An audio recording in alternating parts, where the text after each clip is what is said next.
The United States Embassy has urged its citizens currently living or traveling to Liberia to exercise caution in the event that the presidential runoff sparks violence. The relationship between the two countries dates back close to 2 centuries, and the U.S. has given over $1 billion in bilateral assistance since Liberia's civil war in 2003. CGTN's U.S. correspondent William Denselow reports from New York. In a statement released by the US Embassy in Liberia, they urge US citizens to keep informed of the security situation and to keep monitoring media reports. Now, while Americans aren't expected to be targeted, the embassy urged people to avoid any potential protests or demonstrations.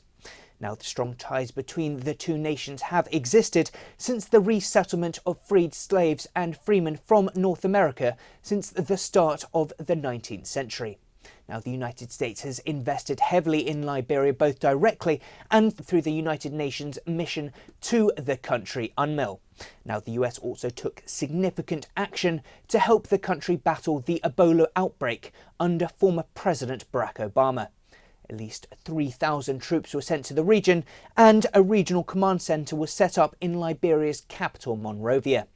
Now, while advising its citizens to remain vigilant, the US praised the election held in October.